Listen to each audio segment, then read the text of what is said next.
I'm not here to really debate any opinions. I think everyone's entitled to them, and that's cool, and that's fine.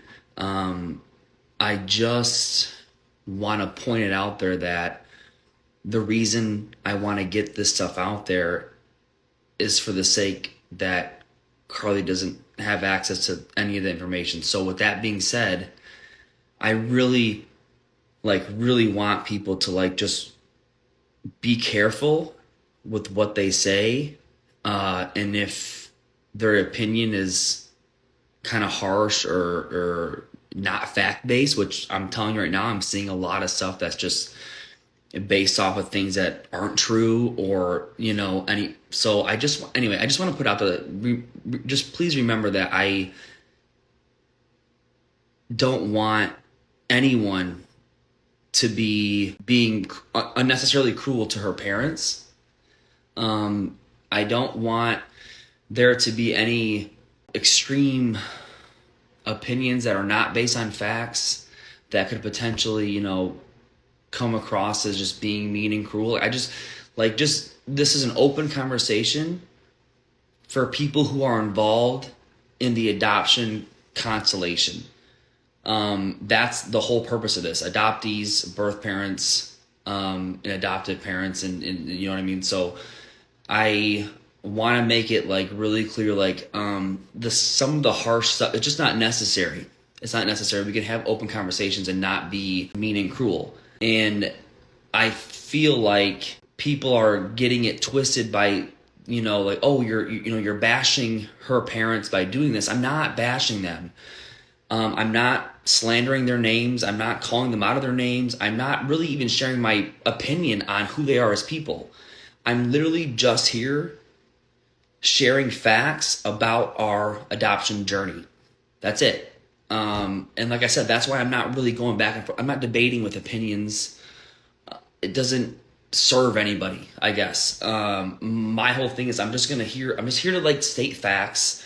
If I see comments that are based off of, just not being true, or stuff that needs clarifying or, expanding on, that's what I'm here to do. So, yeah.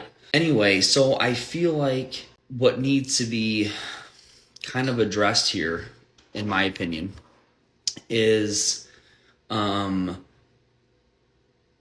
for people to just kind of do their own research. Okay, don't take it from me. Go search up adoptees experience and go try to just educate yourself. Get to understand all perspectives of this whole situation, because every single adoption is super unique.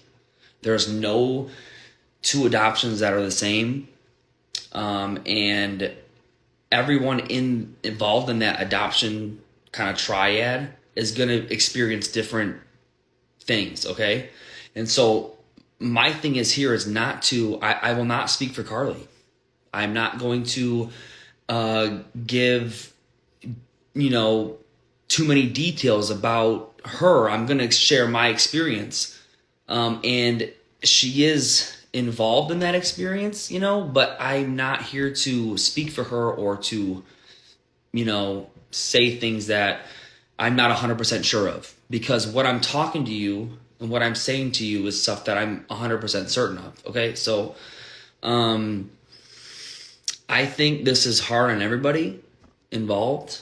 I actually saw a video the other day, which I'm really happy, because it was an adoptive mother who expressed how hard it was for her to be the parent of an adoptee and actually watch the birth parents, grow up and be successful and be stable and have their own kids. And she expressed a really intense experience where she mentioned about it was heartbreaking for her to watch that happen and then feel like she stole something, or, didn't really honor the birth parents as much as she could have, or whatever. And it just was an intense experience. I was like, wow, I've never heard that perspective. And I thought it was really interesting, and it got me thinking, if Brandon and Teresa are feeling that, oh I that's heartbreaking to me, because I would never want them to feel like they stole something from us, or that they, took part in our own trauma and causing our own trauma. And that hit me. I was like, wow, like, I don't want that at all. I don't want that at all. And, I mean, to be honest with you, the only thing I really want for Brandon and Teresa is to heal whatever infertility trauma they have. And I don't know what their journey is with that. They never went into detail, but I just hope that they find a lot of healing with that, because I've been doing my research as far as the adopted parents' feelings and how they, the trauma that they go through, and the grief and loss that comes with not being able to have your own biological child and fulfill those, fertility parenting dreams. Like, that's devastating. And they are, kind of forced by nature to go the adoption route. I don't really know, and correct me if I'm wrong, if anyone's out there that is an adopted parent, but I don't really know any adopted parent that like jumped for joy and said, I want to be an adoptive mom. I mean, or adoptive dad or adoptive parents, whatever. Like, I don't think any of them really like wanted it. Just like birth parents, none of us want to relinquish our child. You know what I'm saying? Like, it's not a thing. So, and I think that needs to be understood, that adoption from all sides is trauma. I mean, you can't have it. You can't have adoption without trauma. I think it's like super important, because I want people who are commenting and having their opinions that are, maybe not based on facts or based off of not even having any connection to the adoption world at all. Like, please understand that that's what you're dealing with, is someone's very personal, hard, traumatic experience that's unique to them. And so when you have people who are not involved in the adoption constellation or triad commenting their opinions that are based off of just nothing, it can be damaging. It's harmful. And that's why I'm like, I get people's perspective by saying, hey, do you think you're harming Carly by, sharing your story? And I hope I'm not. I really don't think I am. And I've gotten, I might share them later on, maybe in my little adoption highlight reel on my Instagram, but I have been flooded with instant messages of adoptees and adoptive parents that are just like, please keep speaking, please keep talking, please keep this conversation going. It's so important for everybody to hear these things, and to better understand all of this. Adoption's super complicated. It's very complex on all sides. And also I wanted to, just remember, I wanted to get that out there. Like, please just remember, like, kindness it's free. And if you don't have any personal experience regarding adoption, I mean, just keep scrolling. I don't know. Like, I mean, I hate to say it, but your opinion is not really valid in this little community here. So, I just implore everyone to just do the research and just learn about it all. Another thing that I would like to say is that I know the finale aired, and I don't watch it at all, so I only saw a clip of what was talked about and stuff. And I wanted to point out that I think it's kind of interesting how we've been doing this for 14 years, okay, sharing this whole adoption journey from the beginning to now. And everyone has always been like, what a gift you've given them, and oh my gosh, what a beautiful story, adoption's so beautiful, you're doing such a good job of representing it, and just sharing your story is important and all this stuff. And we've never gotten any kind of like negative feedback for sharing that story until now. And I think it's very interesting that now that we are sharing our internal struggles and just our experience with the trauma of adoption, now it's like you're exploiting her and your story by using your story. You're using this as a storyline. You're profiting off this adoption story and whatever. And it's like, well, dude, I'm not in control of the storyline that MTV wants to air and edit and put in an episode. I'm not in control of that. I'm literally here to live my life, and they follow it. And then, I mean, so I just think it's ironic how it's always so beautiful and so, oh my gosh. And the moment that a birth parent like myself and Kate speak about how hard it is, or how you know, any negative thing that doesn't glorify the adopted parents, now it's like the society's just like, whoa. And it's like, it's okay, that's the facts, right? But that also brings up a really important reason why we should keep having this discussion, is because that's the narrative that adoption has in our country, really, and all over the place. But specifically America, no one else has an adoption industry quite like America does. So, and in that kind of community and that kind of like stigma and stereotype is, there's a woman who wrote a book called The Unfiltered Adoption, which I really recommend everyone read it. And there's a part in there where she's like, you know, if the adoption constellation was represented by a Thanksgiving dinner, the adoptive parents would be at the adult table, the big kid table, whatever. And then the adoptees would be at the kids table, regardless of what their age is. And then the birth parents would be outside, peering through the window with a casserole in their hand, just waiting to be, you know, invited in. And I think that's kind of like, that's a really good analogy for what the adoption community and perception and society expectations kind of have on it. It's a really good image of talking about why birth parents are left outside. We're actually expected to be outside, to be able to listen to the conversations, the mumbling of what's going on, but not really be able to say anything because we're stuck outside.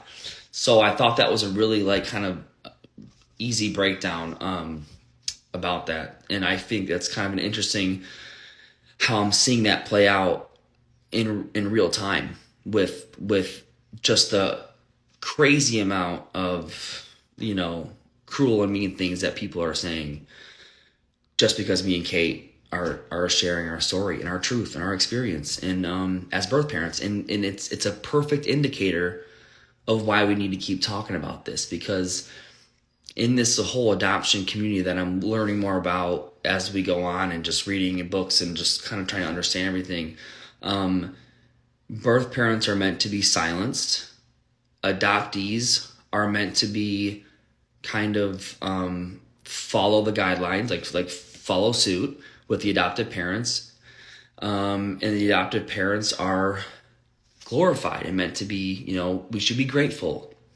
And I want to be really specific on that word grateful. I have gotten too many messages from adoptees saying that is the most triggering word for them, because these adoptees, regardless if they're still in the fog or not, whatever they're at in their own process, there's trauma involved in that experience. And so when you say, well, you should be grateful, and could you imagine someone saying, it's like, you know, a house being on fire and you get saved and they're like, well, you didn't die. Yeah, but my whole house burnt down and everything in it, my whole life is gone. Yeah, I'm not dead. But so they're like, you should be grateful. Like it's not compassionate. And it just doesn't sit right with me, I guess, when they're like, and then even when people say to birth parents, you should be grateful, it's like, yeah, I am grateful. But for you to tell me you should be grateful and just shut your mouth and wait, and it's like, and hush hush, you know, it's like, whoa, like, I am grateful that my child is being raised not in the chaotic, traumatic environment that I was raised in.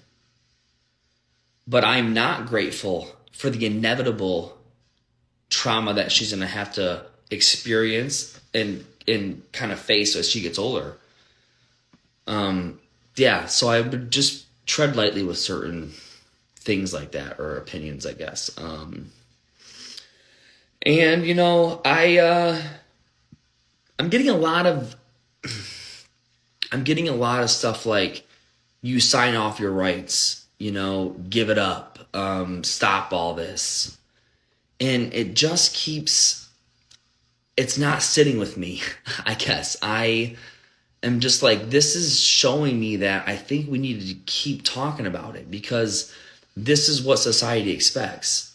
Birth parents is no, only talk when it's about how great and beautiful and what a gift it is. Anything else is and then adoptees kind of the same way. Like, if you know, don't talk about your desire to see your bio family, because you should be grateful that we're raising you and we're doing all the work and blah, blah, blah, and all that kind of stuff.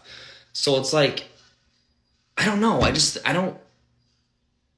Yeah, anyway, that's my feeling. I feel like I don't take any negative opinions to heart because they don't know my situation, and they can try to, you know, justify their cruel things that they're going to say and whatever, and that's fine. But I'm not here to correct them about their opinion. I'm only here to correct them about the facts that I'm seeing that are wrong. And they're entitled to that opinion. That's fine. I just wish the opinion would be filtered through a little bit of education on the whole adoption, adoptive parent thing. I think it's important to be educated before you have a really strong opinion about it. And not just strong, but downright cruel and mean, really. So, yeah, anyway, that's kind of the main thing that I wanted to put out there. I will not be sharing, I'll not be sharing any crazy details when it comes to Carly, of her as a person. I will only be sharing my experience as a birth parent with her adoptive parents and that relationship. And people can say that's wrong, or whatever. But again, I'm not here to debate what's right and what's wrong. I'm here to just share the facts. And then those facts can let the explaining do itself. You can take those facts and then you can go ahead and do whatever you want to do with them. You know what I mean? So,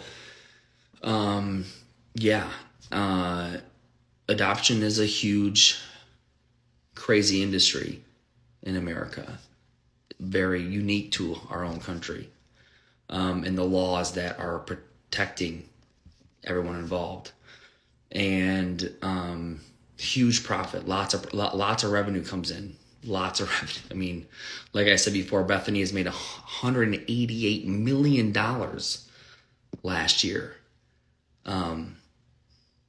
And I think the average adoption today costs about $50,000 to adopt a child. Which, by the way, has none of those funds go to any aftercare for the birth mother. And that's where I kind of get a little bit passionate about, because if I was, and this is just my opinion, if I was an adoptive parent, and in order for me to fulfill my dreams of becoming a parent, and in order to fulfill those dreams required a woman to be traumatized and having to relinquish her child, I would literally do anything that I could do to help that woman post-birth and post-relinquishing to get any help that she could get. Immediately get her into therapy. I would do anything to kind of help her. And I think it's interesting how the moment that Kate plays Carly, that was it. Everyone was so concerned about Carly not being raised in the trauma and addiction and just chaos. But the moment that Kate relinquished Carly, it was like, okay, now go back to your trauma, go back to your chaotic household and buck up and get over it. And it's like no aftercare. That's insane to me. That blows my mind as an adult now looking back, like, wow, you just were like, hey, this baby should not be raised in this thing. So let me, you're doing a good thing. Good for you. And then it's like, okay, now child, because she was a child, go back. Now just go back and be grateful that your child's not being raised in this environment with no aftercare. That's mind-blowing to me.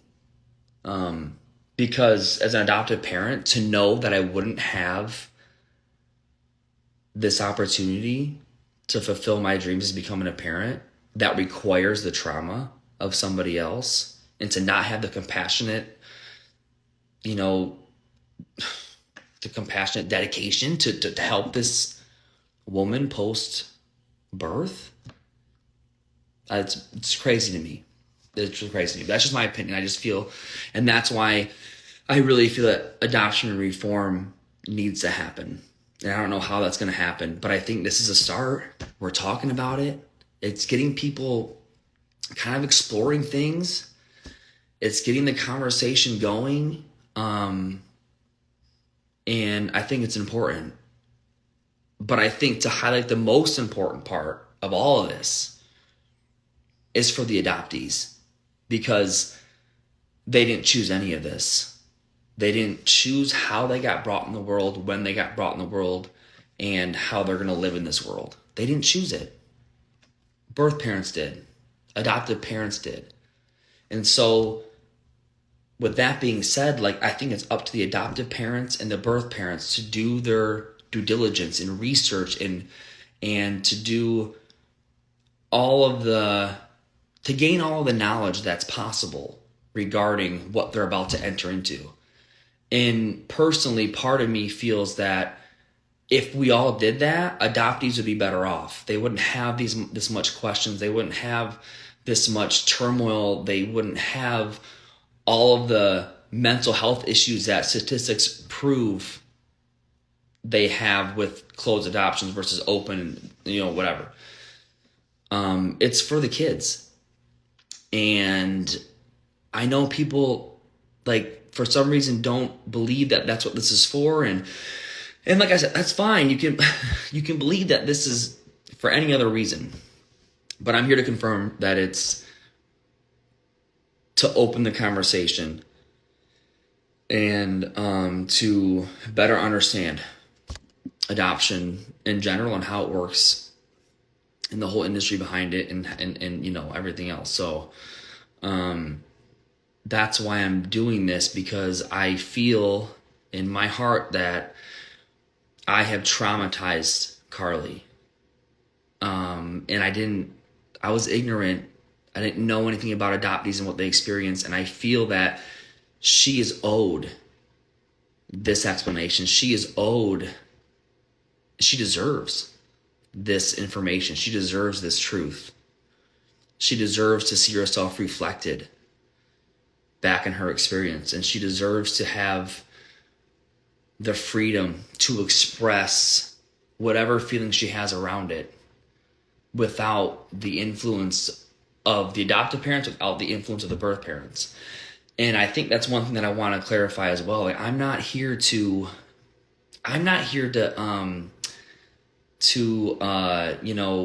paint Brian Teresa in any kind of light. I'm not here to do any of that. I'm here to just share the facts and the truth and let that speak for itself. So yeah, I just think that this whole thing, it just needs to be talked about more clearly, because the cruelty, the ignorance, and just the mean-spirited opinions and comments aren't really necessary, and they don't help. And I don't want to give I don't want to give space for that. That's not what this is for, you know? And like I said, it's not about right or wrong either. It's about just, this is what it is. This is adoption. And this is what happens when you have an open adoption and then it's closed. Based off of, this is my personal experience. This is what it's like on our side. When you have an open adoption, it's closed with no explanation, whatever, just totally ghosted. So, and with that being said, I want to clarify that I'm seeing a lot of people say that they cut off contact because Kate kept bombarding them or not respecting their boundaries or whatever, and that's just not true, because it wasn't that Teresa said, give us space, we'll talk to you eventually. That's not what she said. She didn't say, give us space and we'll eventually talk about this. She said, I'm done talking to you, I'm not talking to you anymore. And then blocking you, okay? And so Kate was like, I respect your decision to not talk to me. That is your right. That's fine. I respect that and I understand that. And and I'll be ready to talk if you ever want to. I'll be here. But I will not stop sending gifts for Carly, and I will not stop giving her the updates that I promised her and that she deserves and that she's been getting her whole life. And so Kate pretty much told her, like, that's fine. You don't have to talk to me. And that's kind of why the text message that she posted are, Dear Carly. Every time before that was always, hey, Teresa, oh my gosh, how's Christmas? All this stuff. How's Christmas? What is she into? Whatever. That was the first time that Kate ever texted in that kind of manner, because it was like, we're not talking anymore. That's it. And so Kate was like, all right, well, I'm going to send gifts and all that stuff like I have been doing for the last 14 years. And I think me and Kate, we kind of sat and talked about it, and we're like, we're not going to stop. I mean, I think it'd be really crazy for them to expect us just to stop sending gifts and letters and pictures and updates. No, we agreed on our side, me and Kate, that that's what we were going to do. So just because you say, I personally, me and Brandon, we don't want to do this anymore, that doesn't mean that doesn't automatically make us have to stop our side of the agreement. I'm sorry. We're going to continue to do that. And you have us blocked, that's fine. You're not going to get all this. But I'm going to be able to show Carly that one day. Hey, listen, this is what happened. We tried. We never stopped trying. And based off of all of the stories and experiences that I've received from adoptees, and I asked them, what would you have, wanted? What was really important to you that you feel like you got robbed of? And they all say the knowing that my birth parents tried and they wanted to, and that was the truth, that they, wasn't whatever the adoptive parents were telling them. It was like they want this truth. They want to see the desire and like the fight. I mean, the fight to be in their lives. And so people can agree or not agree with that. That's fine. But I think people are getting the context a little, twisted, obviously with their own opinions involved. But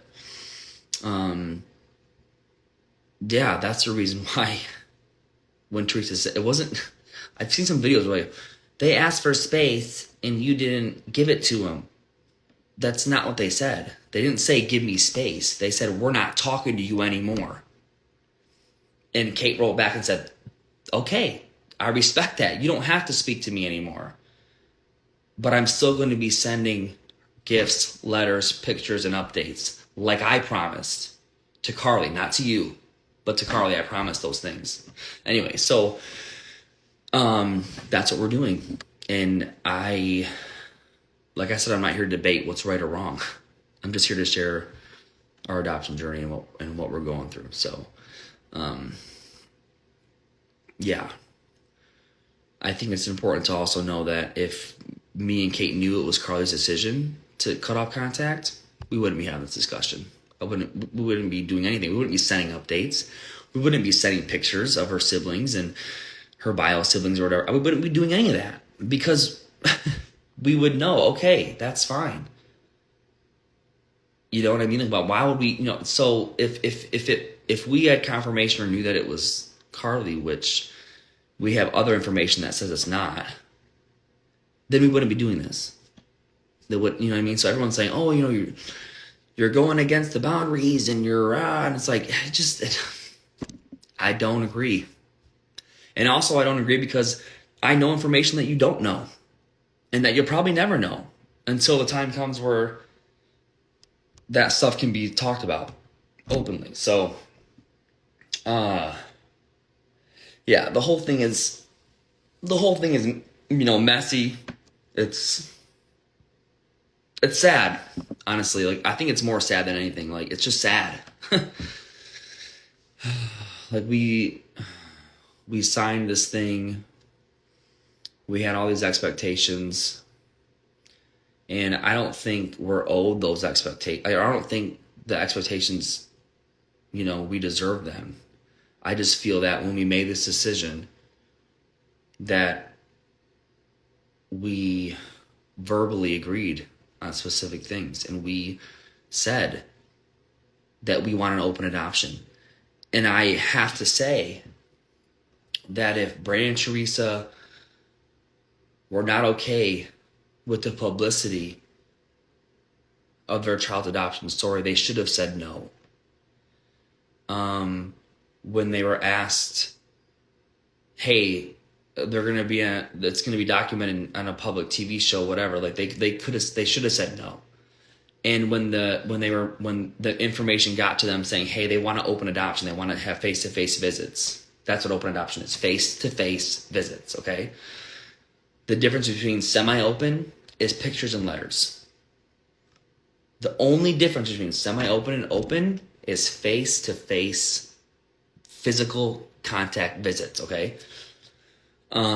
That's fully open versus semi. And so they could have said no when Dawn said, hey, they want face-to-face visits. But they didn't say that. And so to now, 14 years later, after having this open adoption, which slowly I can sense was closing, I think is wrong. Not only because it's not what we agreed upon, but because you had the opportunity to say no. But I feel like a part of me feels like the longing to fulfill your infertility solution and having these dreams of being a parent, you just said, yeah, it's fine. Even though you clearly didn't want any of that. And so when I look back at it, it's like me and Kate were very clear on what we wanted and expected and why we chose them, because they agreed to these things. However, on their end, they clearly didn't want any of this from the get-go. So why? Why? I just don't understand why. It's not like another couple wouldn't have picked them. It's not like, you know, it was the only chance they were ever going to have at fulfilling those dreams of being parents. So anyway, I just feel like it's just sad at the end of it all. I mean, to think about, you know, my wife having to,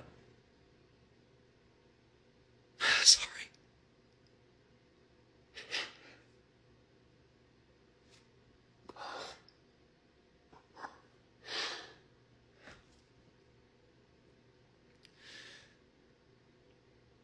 To think about her having to be rolled out of the hospital in a wheelchair as she's still bleeding and she's holding like her. I was so,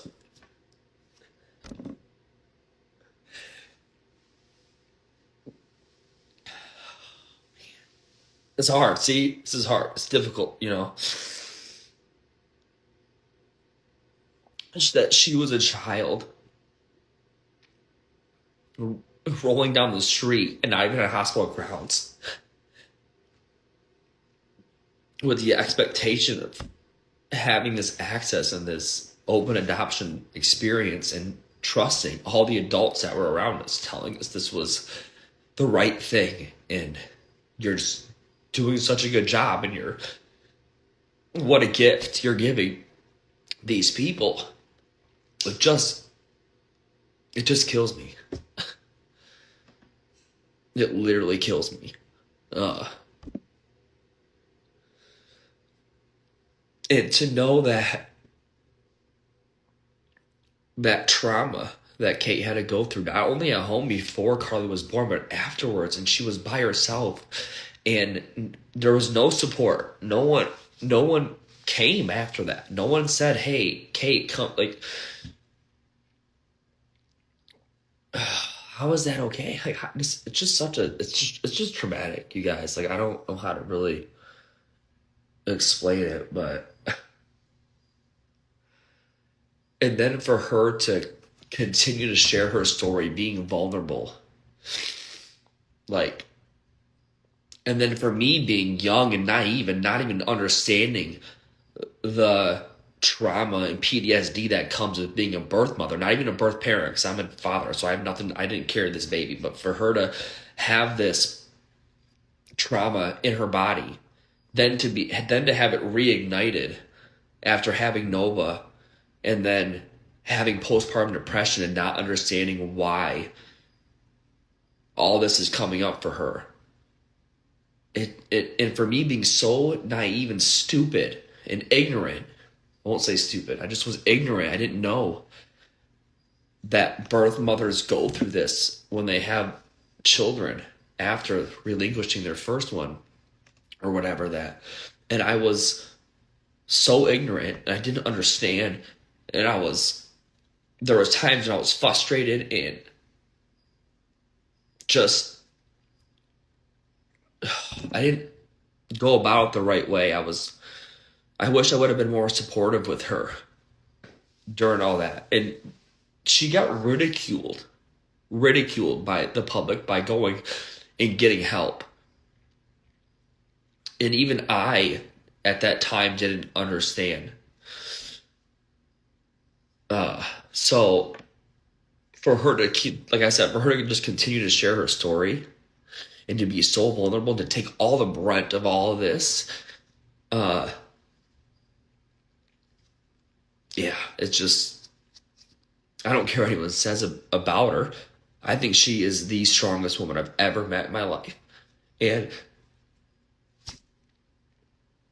I just wish, I wish people would give her a little more grace and understanding. Because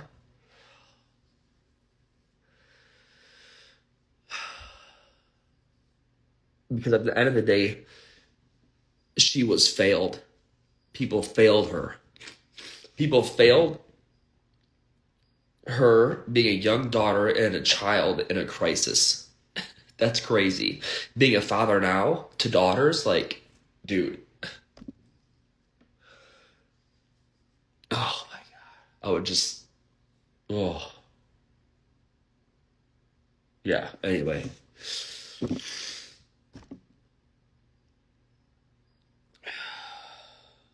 It's a lot.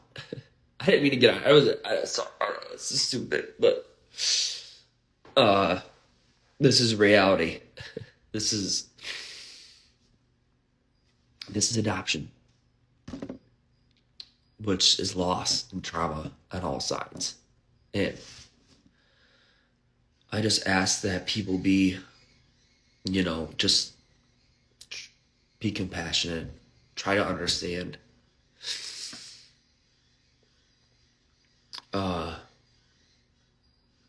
Yeah, I just want to get that out there. I don't know why. I didn't mean to, sorry, guys are probably watching like, oh shit. I didn't mean to get like this. But yeah, I wanted to like answer questions and stuff. So I'm gonna Let me try to get some questions before I gotta go to the gym, so I don't know what I'm doing here. It says, do you think Teen Mom has shown an accurate account of your adoption? Oh, hey, yeah. So Paul Mizel got fireworks cool. Do you think Teen Mom has shown an accurate account of your adoption experience? I do. I really do. I feel that MTV's done a great job of showing the realities of it and the truth and the hard truth and the ugly truth and the and all the everything that goes along with it. So I do feel like they've shown, for the first time, I believe, ever. I mean, if you think of the time frame of reality TV, where have we ever seen an open adoption take place right in front of you and then in real time follow that post-adoption journey? Like, from a birth parent perspective, at least, like that's huge. So yeah, I do feel like they, portrayed it and followed it the right way and did a good job. How can we advocate for young couples if they don't go through an agency? The best way to advocate for young couples, or specifically young moms, because I don't know if dads really stay around a lot, but who they don't go through an agency, is to give them the information, give them the books and the statistics and the facts about all adoption, right? Like, I think it's like some crazy percentage. Don't quote me on this. I think it's a high percentage of open adoption close within the first 5 years. Like, it's rare for open adoptions to even go that long, which is a problem. If you have a woman who's relinquishing her child and inevitably putting herself into trauma, and her also this child in trauma, with the understanding that it's going to be open and they're going to have face-to-face contact, that deserves to be protected, in my opinion. So the fact that 80-something% of open adoption closed in the first 5 years, like, the young couple should know that if they're planning on that. And as far as adoptive parents go, like, if I could go back in time, I would ask Brandon and Teresa, have you done grief and loss counseling? Have you learned about adoptee specific traumas and mental health issues when it comes to identity, genetic mirroring, preverbal trauma, all that stuff? Have you, do you expect to close this at any time, as long as the safety isn't, a violation or whatever? Like, there's just certain things I would ask the adoptive parents to get to know first. And what I would advocate for young couples is to not go through an agency. Adoption is literally just a legal transaction. It's a legal kind of transfer of parental rights. That's it. So an agency will give you lots of fluffy paperwork and lots of things to make it seem like it's bigger than that, but it's not. It's a court case. It's a legal transfer of parental rights. That's it.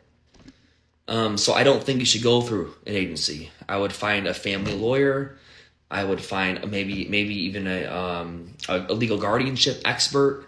I would find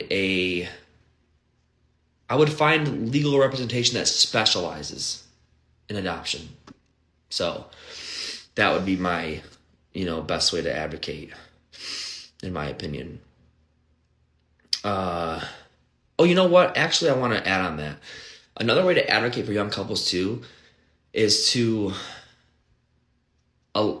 allow them the space to be sad, and allow them the space to have intense emotions, and let them know that it's okay to feel upset and sad regardless of what a gift you're giving. I mean, I think me and Kate spent a lot of years afterwards kind of soaking up the glorification of our sacrifice or whatever. And it's really confusing as a birth parent to be experiencing this inner turmoil and this just completely shredding of your spirit, emotionally, whatever. And then to have people saying, patting the back and saying, but you did such a good thing. Like you gave such a gift. It kind of minimizes our freedom. We feel like we can't, oh, you're right. It was a gift. You're right. I did the right. Like it minimizes our emotions. So another way to advocate for this young couples is just to hold the space for them. I've actually pushed the limit. I really got to go to the gym. I'm said, dude, it's gonna be a rough workout today. Let me tell you.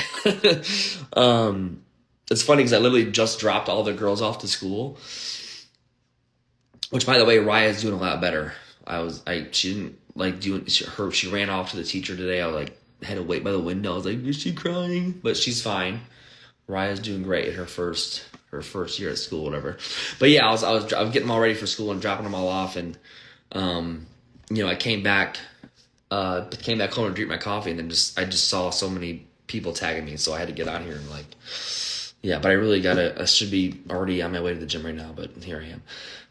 But I want to keep talking. This is important. I feel like it's a great question. Does Dawn have contact with Brandon and Teresa? What is Dawn's current perspective? Dawn does have contact with Brandon and Teresa. Dawn has reached out multiple times. She has tried mediating, tried getting a conversation between us going, and she's advocated for us in the best way. And I couldn't ask anything more of her.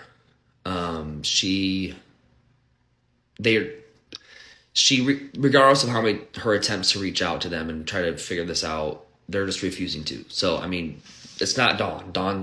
She's trying. Here's the thing. People keep saying this. Okay, great question. And then I gotta get out of here. I might be late to the gym if I don't. Okay. If they said they wanted adoption, an open adoption, isn't that part legally binding? No, it is not legally binding. And that is why adoption reform is so important. That is why this conversation is so important, because I have seen this comment more times than I can count. Oh, just get a lawyer. Something's not right. They voice this. It doesn't matter. The little paperwork and agreement that Bethany or any agency has you fill out and sign is propaganda. It is not legally binding at all. The only thing that is legally binding is the termination of your parental rights and the transfer of those parental rights to somebody else. That's it. So I could have voiced all the wishes and wants that I want as a birth parent, and they could have been like, oh, yeah. Well, even we're going to put it in this fancy piece of paper, and we're going to sign it. And yeah, so it's like especially when you're a kid and in crisis, you're like, oh, wow, this is legit. This is great. This sounds great. But it's not legally binding. None of it is.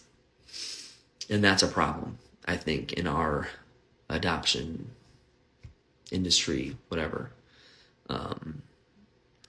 Yeah, it's a whole thing. And, me and Caitlin had to get a guardian ad litem, which I don't know if you want to look that up. It's a guardian ad litem. That's because we were minors. And we technically couldn't sign off on parental rights as minors without parental permission, whatever. We didn't get that parental permission. Our parents actually fought us in court, withdrawn from drugs in the back of the courtroom, trying to get us to stop doing what we're doing. So we had to get guardian ad litem appointed to represent us. And I think it's funny how the agency will work really hard to get you that guardian ad litem so the transfer and the parental rights can be terminated, but they don't offer any other legal protection besides that. Anyway, the whole thing is messy. The whole thing is complex. Adoption is, it is just a whole thing, man. I wish I could talk to you guys for hours, or I would. But we're going to keep having this conversation. I want to keep this dialogue open. And I also want to say, for everyone who's hating on us and thinks we're the worst people and we're doing the wrong thing, I hear you. I see you. I understand your perspective. I don't think it's valid considering most of your opinions are coming from ignorance and not understanding, and that's fine. I just wish and pray and ask that you be gracious, compassionate, and try to filter whatever you're writing and commenting with your opinion as if adoptees are reading it. So just, yeah, filter it a little bit, I guess. I don't know. I know it's a very kind of controversial subject right now. Everyone's has their opinions, but they have the right to have them. So anyway, we're gonna keep talking, guys. we're gonna keep talking about this. This is super important. I want to thank everyone for their opinions and their perspectives. I want to thank all the adoptees and all the adopted parents that I've talked to. Your stories are so important. Your experiences are so vital to us fixing this and to us talking about it and getting people to talk about it. So just keep doing it. Don't listen to what everyone else is saying about shut up and be silent and all this. Don't. Just keep going. Keep speaking. Because if a vast majority is trying to silence you, that's the beginning of something called oppression. And I think we all should recognize if something is under the threat of oppression, we gotta keep fighting. We gotta keep speaking. So anyway, I love you guys. Thank you so much for listening to me, ramble on and cry and all that stuff. Anyway, thank you so much for just being open. And I guess we'll be talking more about this. So I appreciate it.